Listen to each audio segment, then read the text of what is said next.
Bad, bad men. Women too, to be fair. Oh, indeed. They make a fine sandwich also. But don't tell the Jedi Council I said that. And just what gave you the impression that I know anything more about the Sith than you do? Oh, that's right. Damn the years of the young. I was expecting you to be your usual inattentive self when I mentioned that. So it's true, yes. I fought plenty of Sith. That was during the time of Exar Kun. Oh, 40 years ago now. Has it been that long? No, of course not. The Sith have come and gone for ages. They were not called the Sith many thousands of years ago, perhaps. But the dark side was always present, without a doubt. Oh, sure, occasionally the light side comes close to vanquishing the dark. But the dark always returns. The fact that Exar Kun was defeated didn't mean the Sith would never return, as they obviously have now. Everyone knows that. Exar was a Jedi who was corrupted by ghosts of the old Sith, or so they say. He attempted to conquer the Republic and create a new golden age of the Sith. Better to say he was defeated, but essentially yes. The victory did not come easily, however. That is not a pleasant time to remember. After Exar Kun fell to the dark side, he attempted to recruit other Jedi to his cause. What surprised us, what took us completely unprepared, was how utterly successful he was. Many Jedi joined him and became Sith themselves. Why they did, I will never truly know, but they did. Battle broke out throughout the Order, pupil against master. We fought ourselves. Yes, more than difficult. Next to impossible. How do you fight against someone you love? I dislike such memories. It leaves a taste in the mouth that... it is a sadness I thought I'd put aside long ago. My wife's name was Neyama. She was the Yukatis enforcer who shot me out of the sky, if you remember. My wife had plenty to do with the war. Upon meeting her, I knew right away that she was strong in the Force. That's why she was able to shoot me down. Neyama was a marvel of a woman. Fiery, determined, smart. She dragged me to the capital and foiled 3 of my attempts to escape prison. Oh, and that body. Well, yes, that. Needless to say, I eventually won her over. That was after I kidnapped her upon being broken out of the Yukatis prison, mind you. But, that's another story entirely. At any rate, I wanted to train her in the Jedi way. The Council refused my request, naturally. I was still a Padawan at the time. I was an experienced Padawan, surely, but not yet ready to be a full Jedi, and certainly not ready to train another, especially not one so old as my wife. I did. I wasn't the first, and I won't be the last. The problem with self-righteous folk is they think they're more right than everyone else. I believed in her and trained her in secret. I ignored her willful nature. I loved her too much to see fault in her, and she loved me too. I know she did. At the time, our love was a shared bliss, better than anything I had known before or since. Exar Kun is what happened. Neyama was inspired by Exar's promises of a new golden age. She wanted to join him. She came to me, pleading with me to throw aside what she called the decrepit trappings of the Jedi, to join her in Exar's war. I hadn't thought so, not right then. I was too proud to believe that of her. I had trained her myself. I loved her. I pleaded with her to reconsider, to think about all that she was throwing away, to think about what she would become. She would have none of it. Finally, in frustration, she attacked me. She drew her lightsaber and attempted to strike me down. It was a scene being repeated everywhere throughout the galaxy. Pupil against master. In my case, it was a long and terrible battle, but I defeated her. No, I had her at my mercy, disarmed and defenseless. She looked up at me and she knew. She knew I couldn't do it. But I should have. Sometimes I convince myself otherwise, but it's no use. She had fallen to the dark side when she raised her saber against me, and I let her go.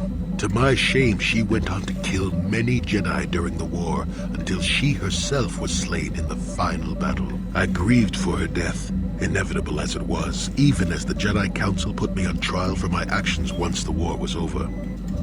I had trained Neyama against their wishes. I had failed to kill her when I had the chance, and she went on to kill others. Not to mention that I had remained a Padawan throughout the war. A formality, perhaps, but with the trial, it had to be decided if I was worthy to become a Jedi at all. It was a travesty, of course. I told you that even the Jedi were capable of great injustices, didn't I? But I deserved to be tried. They found me innocent. Even though I deserved every punishment and more, they let me go. Mitigating circumstances, they said. I deserved compassion, they said. They said I had learned wisdom the hard way. For all I had done during the war, they wished to raise me to full Jedi status at long last. That was when the Jedi left me. That was when they failed me. No, maybe you don't at that. They may have been able to forgive me. I could never forgive myself. Yes, I do, I suppose. Does that surprise you? It is all so long ago, lost in the winds, I suppose. Nobody cares what an old man believes anymore, do they? Let's continue on with the task at hand. I would prefer to think of the present today.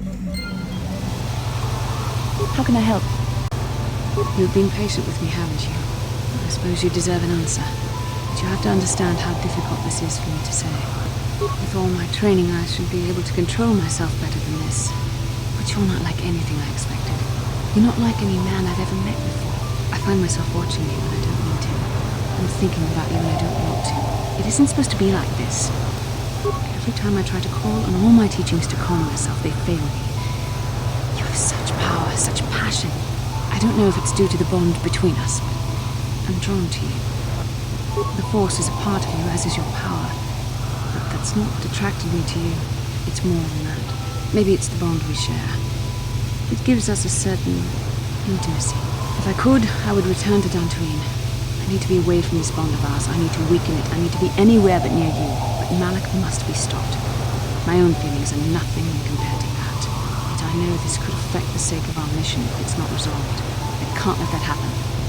What I've been trying to tell you is that I've reached a decision.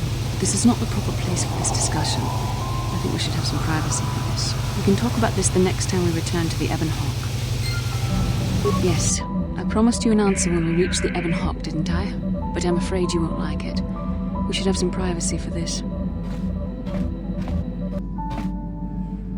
You're stronger than I am, and there's no point in telling me otherwise. You will be a great Jedi, I think. I hope. In some ways you make me feel weak, like I'm caught up in the wake of our destiny. But at the same time, you make me feel stronger, more alive. I realize now these feelings are part of the bond we share. The Jedi Council surely realized this. They knew my loyalty to the doctrines of our order would be tested on this mission. By facing and overcoming my feelings for you, I've learned a valuable lesson about control and the dangers of emotion.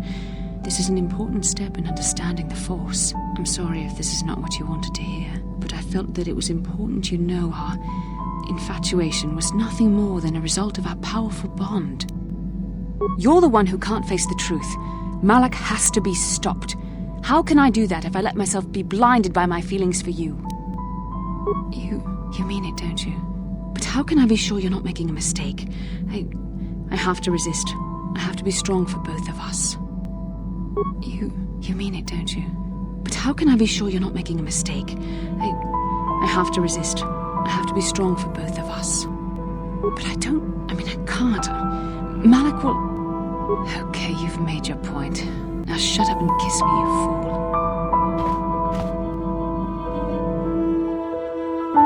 We shouldn't have done that. It was wrong. The Jedi are not allowed to fall in love.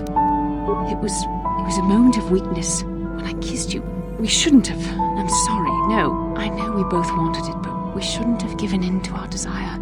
We're Jedi. We can't act like this. Not now. Not while we still have to deal with Malak. I'm sorry. I don't blame you, but it was a mistake. I have to get out of here before somebody sees us together.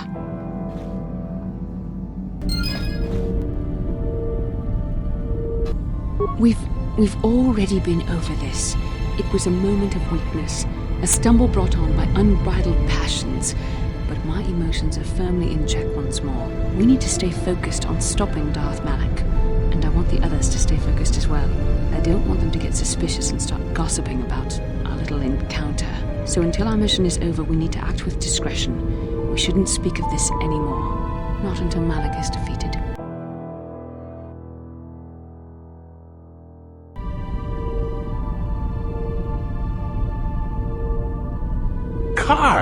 Karth Onesi, is that you? Jordo? It is you, isn't it?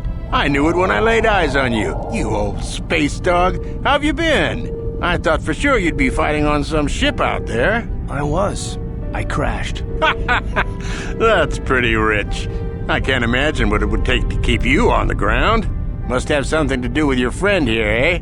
How's it going? So what are you doing here, Jordo? Last time I saw you was on, Telos, actually. Yeah, it's a shame about home. Telos still hasn't recovered. The family and I moved on, and I'm working for Zerka now. I didn't see you after... what I mean is, my condolences on your wife. I heard what happened. At least your boy made it through all right. My boy? You mean Dustle? Yes, of course. I saw him at my last stop on Korriban, though he didn't recognize me. You didn't know he was there? No. Jordo, Dustle's been missing since the attack on Telos. Are you absolutely certain it was him? Yeah, I'd recognize Dustle anywhere. Positive. He's joined the Sith, Garth. What do you mean he's joined the Sith? There's an academy for the Sith on Korriban. He's a student there. I saw him suited up in their outfit and everything. Sorry, I thought you knew. No, I didn't. Well, thanks for telling me, Jordo. Sure, no problem. Good to see you again, Karth. Hope everything works out with Dustle. Dustle is alive. We have to go to the Korriban Academy and find him. Thank you. I just have to see him. I have to know what happened to him. All this time I thought he was... he must be a man by now. The war we had with the Republic was supposed to be the most glorious battle in our history. But it was a very costly one. I guess we didn't think of how much we could lose in it. There weren't many of us after that last battle. Mandalore himself was killed at the hands of the Jedi Revan. The best of us could not defeat him. After that last battle, those of us that survived were stripped of our weapons, our armor, and our basilisks. The Republic's forces destroyed them while we were forced to watch. Those who hadn't fled earlier were left with nothing to call their own. No weapons, no armor. Only the honor of having fought in the battle we just lost. For many, this was not enough. While the rest of us were sent into exile on the Outer Rim, they tried to relive the old days, raiding worlds. They're nothing more than bandits now.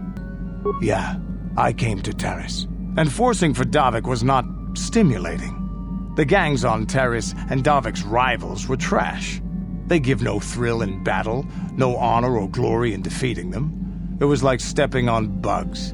I sought worthy challenges, but the best that Taris could offer were nothing to me.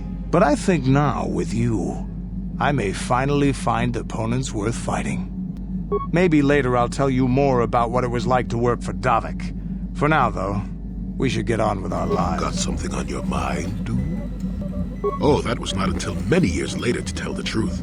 I spent quite some time wandering the galaxy. Why wouldn't they? I had refused my promotion to Jedi. I was a Padawan who had left the Order, nothing more. I traveled from one civilized system to the next, never staying long. I don't even think I knew what I was searching for. It wasn't as if my travels were pleasant either. There were plenty of folks who distrusted the Jedi after the war, or worse. If people weren't treating me with suspicion, they were looking at me with greed. I don't know how many thought they could make use of me for their own ends. I got so sick of the treachery and deceit. I left the civilized parts of the galaxy and headed instead for the uncivilized parts.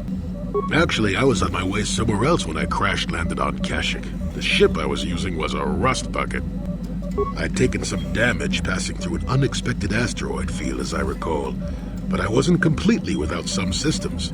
I could still guide her a bit when I crashed. It wasn't what I would call the smoothest landing, especially considering I ended up smack at the depths of the Shadowlands. But I lived. Sure, why not? Seemed like an interesting enough place to spend a couple of decades exploring. That was a challenge at first. You've seen the kind of creatures that exist down there, and you miss the really big ones. I was still able to rely on the Force to keep me safe for the most part. The rest of the trick is keeping out of the way of most of the predators. No, that's true. Still, most of the creatures grew accustomed to me, and I to them. At least none of them ever heard of a Jedi. Oh, they did at first, oh yes. I can't say I was overly pleased to encounter a group of indigenous giant carpets either, I can assure you of that. Well, that was after 2 decades of helping them. They certainly didn't trust me at first. When I could, I would assist a few young ones who would get lost in the Shadowlands or attacked unexpectedly by the wildlife. I must say, for a while there, the Wookiees actually thought I was some kind of benevolent forest god. Amusing, really. I set them straight eventually. At first, when the slavers took to hunting down lone Wookiees in the fringes of the Shadowlands, I did my best to divert them. Later, when Shundar made his deal, I didn't see any point. I wasn't here to save them from their own sad follies, after all. Not really. Kashyyyk is a place you can feel very small in. It felt good to devote my time to helping people and living simply. What can I say? I did it all for the Wookiees. The Wookiees? Well, okay, maybe I needed some time on a quiet and remote planet, but if you ever need a friend, an incredibly strong hairball isn't a bad call. I suppose I am, in a way, despite the smell. For a race of gardeners, they have developed quite interestingly. You remember the alien computer, correct?